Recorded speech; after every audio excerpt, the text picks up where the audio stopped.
Lansing heights എന്ന പഴയ അപ്പാർട്ട്മെന്റിൽ ഒരു നിയമമുണ്ടായിരുന്നു. രാത്രി 12-ന് ശേഷം എലിവേറ്റർ ബി ഉപയോഗിക്കരുത്. കാരണം അവിടെ ആളുകളെ കാണാതാകാറുണ്ട്. ഒരു സെക്യൂരിറ്റി ഗാർഡ്, ഒരു നഴ്സ്, ഒരു കോളേജ് വിദ്യാർത്ഥി, അവരെയെല്ലാം അവസാനമായി കണ്ടത് ആ എലിവേറ്ററിനുള്ളിലായിരുന്നു. പക്ഷേ മിഞ്ചി ഇതൊന്നും വിശ്വസിച്ചില്ല. ഒരു മഴയുള്ള രാത്രി അവൾ വീട്ടിലെത്തുമ്പോൾ എലിവേറ്റർ എ പ്രവർത്തിക്കുന്നുണ്ടായിരുന്നില്ല. ആകെയുള്ളത് എലിവേറ്റർ ബി മാത്രം. അവൾ അതിൽ കയറി 17-ാം നില അമർത്തി. വാതിലുകൾ അടഞ്ഞു.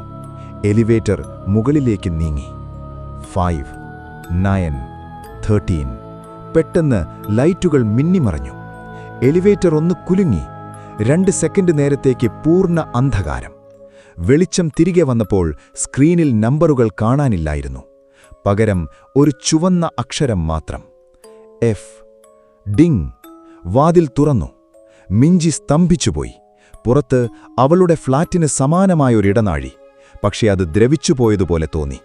ചുവരുകൾ നനഞ്ഞൊലിക്കുന്നു. ലൈറ്റുകൾ കരിഞ്ഞു തൂങ്ങുന്നു. എല്ലാ ഫ്ളാറ്റുകളുടെയും വാതിലുകൾ അല്പം തുറന്ന നിലയിലായിരുന്നു. അപ്പോഴാണ് അവൾ ആ ശബ്ദം കേട്ടത്. ഇരുട്ടിൽ നിന്ന് ആരോ എന്തോ നിലത്തുകൂടി വലിച്ചിഴച്ചു വരുന്ന ശബ്ദം. ഇടനാഴിയുടെ അറ്റത്ത് അവൾ ആ രൂപത്തെ കണ്ടു. കൈകൾക്ക് അസാധാരണ നീളം. തല ഒരു വശത്തേക്ക് ചരിഞ്ഞിരിക്കുന്നു. ഒടിഞ്ഞ എല്ലുകൾ കൂട്ടിച്ചേർത്തതുപോലെയുള്ള ഒരു ശരീരം. എലിവേറ്റർ ബീപ്പ് ശബ്ദം മുഴക്കി. Door hold 10 seconds. ആ രൂപം തലയുയർത്തി. കരിഞ്ഞ കറുത്ത കണ്ണുകളും മനുഷ്യത്വമില്ലാത്തൊരു ചിരിയും. പെട്ടെന്നത് ഓടാൻ തുടങ്ങി. വളരെ വേഗത്തിൽ. മിഞ്ചി പരിഭ്രമിച്ച് ക്ലോസ് ബട്ടണിൽ അമർത്തിക്കൊണ്ടിരുന്നു. വാതിൽ വളരെ പതുക്കെയാണ് അടയുന്നത്. 8 സെക്കൻഡ്സ്. ആ രൂപം അടുത്തടുത്തു വരുന്നു. 6 സെക്കൻഡ്സ്. ഓടുമ്പോൾ അതിൻ്റെ കൈകാലുകൾ വിചിത്രമായി വളയുന്നു. 4 സെക്കൻഡ്സ്. അത് എലിവേറ്ററിനരികെ എത്തി. ഒരു വെളുത്ത കൈ വാതിലിനിടയിൽ കുടുങ്ങി. വാതിൽ അടയുന്നത് നിന്നു. എല്ലിലൊട്ടിപ്പിടിച്ച ചർമ്മമുള്ള അതിൻ്റെ മുഖം പതുക്കെ വിടവിനിടയിൽ പ്രത്യക്ഷപ്പെട്ടു. വായ അസാധാരണമായി വലുതായി തുറന്നുകൊണ്ട് അത് മന്ത്രിച്ചു, "ഇവിടെ നിൽക്കൂ." മിഞ്ചി തൻ്റെ കയ്യിലുണ്ടായിരുന്ന കുടകൊണ്ട് അതിൻ്റെ മുഖത്താഞ്ഞു കുത്തി. അത് ഭീകരമായ ശബ്ദത്തിൽ നിലവിളിച്ചു. വാതിൽ ശക്തിയായി അടഞ്ഞു. അടുത്ത നിമിഷം എലിവേറ്റർ താഴേക്ക് പതിക്കാൻ തുടങ്ങി. സാധാരണ താഴേക്ക് പോകുന്നതല്ല, നിയന്ത്രണം വിട്ട് താഴേക്ക് വീഴുകയായിരുന്നു. മിഞ്ചി ചുമരിലിടിച്ചു വീണു. ലൈറ്റുകൾ പൊട്ടിത്തെറിച്ചു. പിന്നെ ഡിങ്. ഫ്ലോർ 17.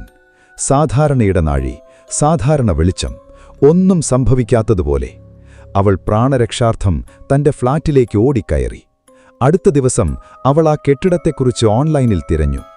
അപ്പോഴാണ് ഞെട്ടിക്കുന്ന സത്യമറിഞ്ഞത്.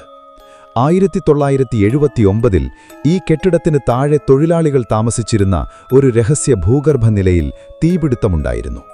പലരും അകത്തു കുടുങ്ങി വെന്തു മരിച്ചു.